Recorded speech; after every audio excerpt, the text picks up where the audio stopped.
Hello, and welcome to Shaking and Sipping. This is the show where we shake, or today, stir, a cocktail or other mixed drink. We sip it, and we talk a little bit about how it tastes, where it came from, and look at some variations thereon. We're continuing to look through the IBA's list of official cocktails and see how those stack up. We are still in the unforgettable section, and this week the unforgettable is the Martini. Now wait, Stephen, you may say, if you've been following along on this playlist thus far, aren't you going in alphabetical order in the unforgettable section? Last week was the daiquiri. There surely must be something between daiquiri and martini. Well, yes, eagle-eyed viewer who I've just made up, that is the case. The IBA, for reasons I do not understand, has listed this drink as a dry martini. Now, a dry martini certainly is a thing, and you can get that in any bar. That is a common name for this drink. However, the dry is meant to separate it from something else. More on that later. There is no other martini in the IBA list other than a few very modern drinks that are not related to the martini other than in name. We will eventually see the espresso martini and the lemon drop martini and the French martini. We'll get to those. But dry does not set the dry martini apart from those. Dry refers to something about the way one makes a martini. So I would expect there to be a martini entry, or at least in the dry martini entry, to give some of the variations in proportions or vermouth types that could possibly have to do with that dry moniker. But we don't get it, so this is the dry martini episode, but I'm calling it the martini episode. The history of the martini. What is it? We don't know. So this history section, I'm not going to entirely set the record straight on where the martini came from, as I've tried to do in some of the other episodes, because it's just unclear. There are literally over a dozen different theories, ranging from people's last names, to the fact that there's a vermouth brand called Martini, to the fact that it's a corruption of something called a Marguerite, which doesn't make any sense, to a story that it is descendant from the drink the Martinez, or the Martinez, I've also heard it referred to by. That's possible. That's definitely an option. That drink definitely predates the martini and does have some similarities. But that whole story in and of itself of then where that drink came from and how that change was made is very unclear, and one of the more prevalent versions of that story is patently untrue. We've cited David Wondrich a number of times in either the blog or in the videos before. He is sort of my go-to cocktail historian, and he agrees that there's just no telling where this drink came from at all, and he says he's perfectly fine with that, so I will be as well. However, I do want to read an excerpt from an article that he wrote over a decade ago now, just giving a flavor for how bad some of these theories are, and he notes that the theory I'm about to read out is actually one of the better ones. The tipple's appearance in an 1884 New York cocktail guide as the Martinez has often been used to support a shaky claim dating back to the 1940s that it originated in Martinez, California. In its fullest form, that tale involves a gold miner in a year when no gold was being mined, buying a drink in a saloon that there is no record for, from a man who doesn't appear to have existed, as witnessed by someone who would have had to have been a newborn at that time. So that's an example of one of the better theories for the origin of the drink. Needless to say, not likely true. So, if we don't have that to talk about, do we have anything to talk about history-wise? Yes, we do. That word dry affixed to the beginning of the drink. What does it mean? Well, sources differ there as well, but I think this one we do have the answer to. So in the Wikipedia article, which I really should try to help correct at some point because the structure's kind of a mess and the dates are out of order, and it's not the best cocktail Wikipedia article out there.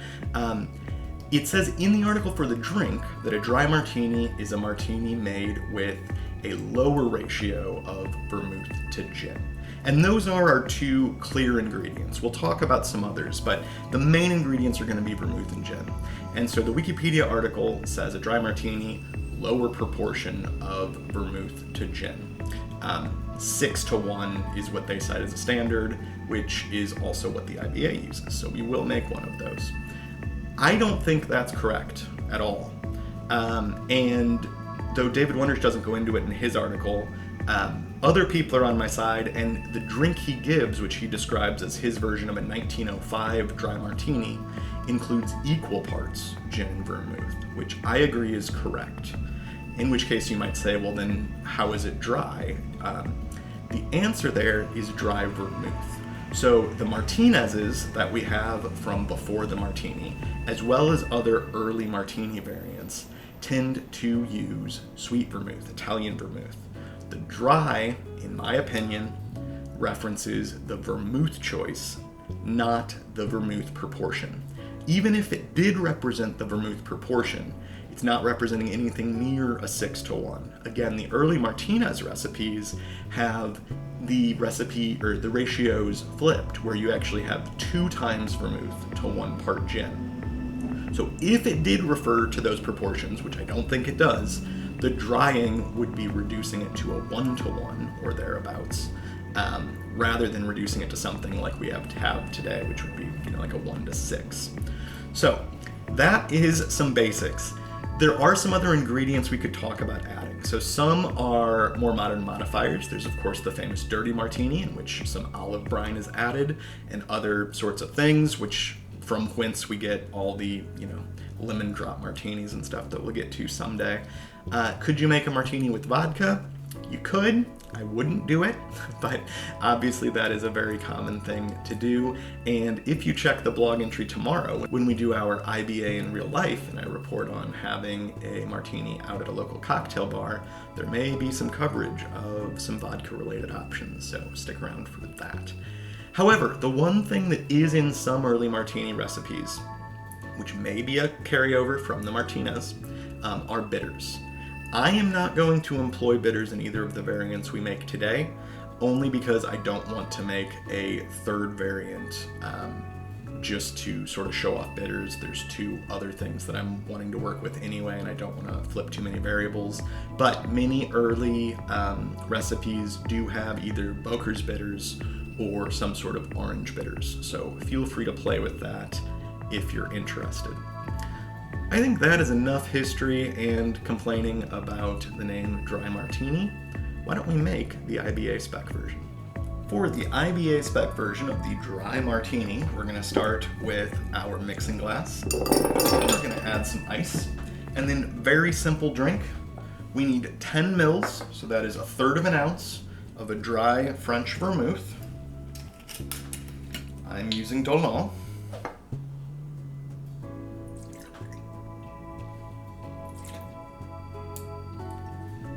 And then we want 60 milliliters, so that would be 2 ounces, of a London dry gin. I am going to use Tanqueray. Very classic style of gin.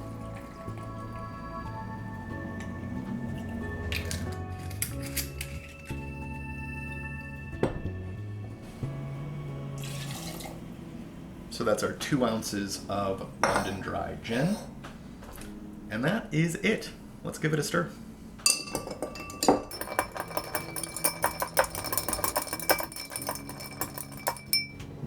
All right, with that stirred, we just need to strain that off. Obviously, most commonly a coupe or a cocktail glass or a margarita glass, or a martini glass rather, hence the name. But I decided, why not be a little different? Let's do a Nick and Nora glass. So that's our drink. It is pretty much crystal clear. There's a slight bit of oiliness to it, but otherwise very clear. And then we could garnish per the IBA either with the expressed peel of a lemon or with an olive. And since the olive is not going to go well at all in the second version I'm making, we're going to go with the olive in version 1. And if you're from the Midwest, as I am, this might be a blue cheese stuffed olive, but these aren't. And now let's put it across. Yeah.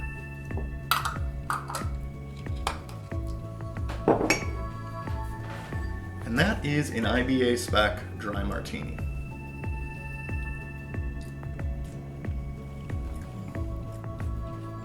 So it's good. I mean, it's mostly gin, so hopefully you like whatever gin you're using, because that's the predominant flavor. You're getting the juniper, you're getting some of the bitter botanicals that are in gin. That's the mouthfeel, is gin. There's just a slight bit of spice that the vermouth is providing. So it's additional, also kind of bitter herb flavors, a hair of sweetness, even though it is a dry vermouth, and just a little bit of kind of a warmer mouthfeel come through because of the vermouth. But that's what it is. It's gin with a bit of vermouth in it. I know some folks take these even drier, quote unquote, assuming that's what that word originally meant. It certainly does now, so I'm not objecting to if you say you want your martini very dry, the bartender should in fact give you a lower amount of vermouth, not somehow make a even drier version of vermouth. So I understand that. But there are people who do prefer lower ratios, 8-to-1, or people have fun little phrases for, you wave the cap of vermouth over the top, or you stare at the bottle of vermouth while you're pouring the gin, etc. For me, those would just be too light. In that case, it's just gin, in which case I normally don't sip gin, and if I did sip gin, it probably wouldn't be the same gins that I'm using in a martini. So those don't make a ton of sense to me. Speaking of gin, before we move on, I'm using London Dry in both variants today. The very earliest Martinez's were made with Old Tom, which we've used before, and some of the very earliest martinis were made with Plymouth, which I don't have any on hand right now, but in some future episode we'll talk about Plymouth gin. That is the one other main gin member we've discussed. Hollands before, Old Tom, London Dry. There is another dry style called Plymouth Dry. We'll get there at some point in the future. All right, so that is our IBA Spec Dry Martini. I'm going to go ahead and push that out of the way, get rid of my ice, and we will move on to another variant. Returning for Martini Round 2. So again, we're going to start with ice in a mixing glass. And this time we're going to make something that I think would be very similar to some of the first things that were called martinis, whether they were there for a variant of the Martinez or they were its own thing. This is, I think, what you would have gotten, maybe with the addition of bitters, maybe not. I'm not going to. And so this one's going to be very simple as well. It's just ratios that are going to change here.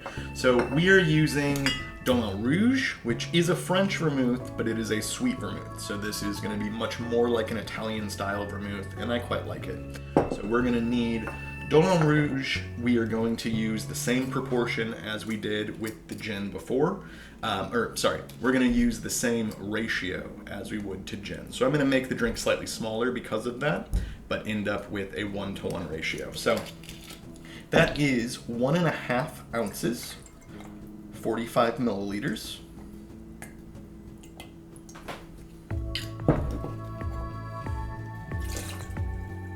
Of the Dolin Rouge. And then 1.5 ounces, or 45 milliliters, of Bombay. Which, despite being actually a younger product than Tanqueray, is actually more representative of what a quality London Dry gin would have been like in 1900-ish. They're not that different though. If you have one, you don't need to go buy the other, unless you're really into gin. And with that, same thing. Let's give it a stir.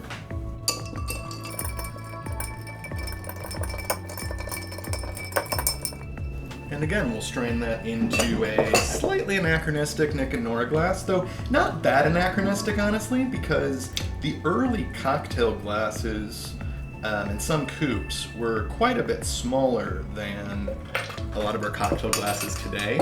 So even though this is actually a little bit deeper, this sort of circumference is not crazy. For this one, we are going to go with the garnish of the lemon peel for some variation. If you watch the show regularly, you'll know that I have lemon troubles. In previous episodes, when I needed to juice them, I had lemons that were so massive they wouldn't fit into my juicer. Now that I just need to peel them, I have these embarrassingly small lemons, which are going to produce a frankly sad amount of zest. Oh my goodness, and the zest is terrible. Wow. Literally cannot cut the zest. Okay, well, that sucks. Here's some lemon zest.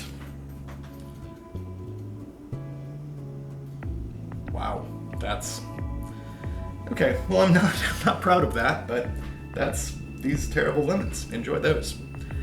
All right, and this is something like a 1900-ish version of a martini, though possibly without bitters.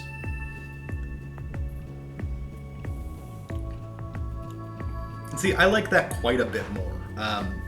It is sweeter, certainly, but there's also a lot more happening in the drink. In the small amount of dry vermouth to gin version, it's predominantly, as I said, just gin coming through. The vermouth isn't adding that much. There's not a great deal of complexity beyond the gin. It's just rounding it off. Here, I'm still tasting juniper. I'm getting gin, but I'm also getting the sort of sweet notes of this, those kind of raisin-like notes that you get out of something like this. So I've got raisiny, I've got sweet, I've got some of its herbs. There's just a lot more happening. It's evolving in the mouth more. Yeah, I really quite like that. Would happily drink. You know what? I said we weren't going to do any bitters. I lied. Let's see what happens. In David Wondrich's version, he had 2 dashes of orange bitters, but they were 2 different kinds. I think one was Regan's and one was, I don't know, Bitterman's. I don't recall. But I'm just going to use the Regan's. See how that goes.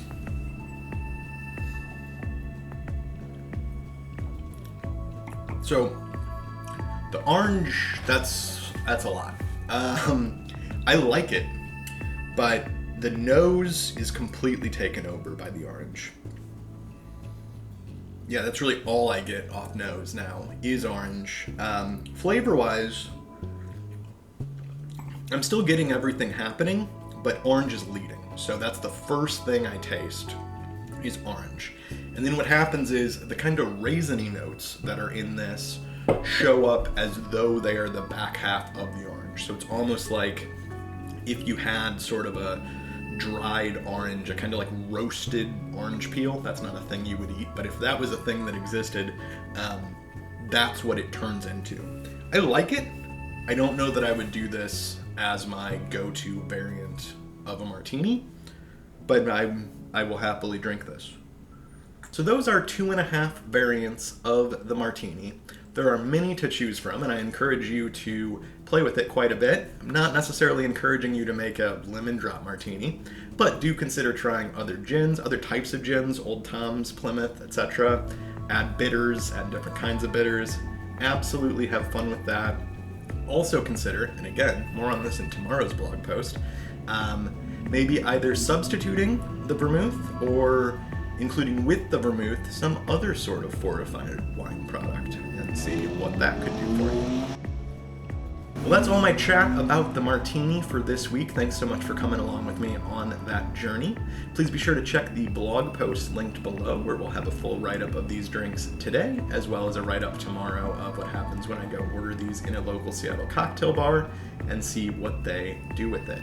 If you liked the video, feel free to do all the YouTube stuff like comment, share, subscribe, bell ringing, whatever all that stuff is.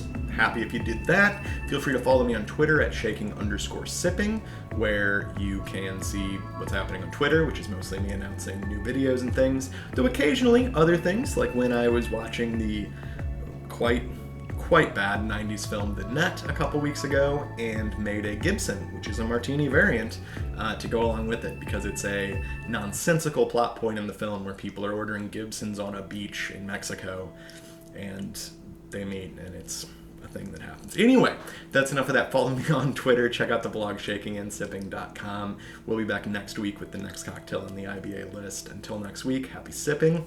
Cheers.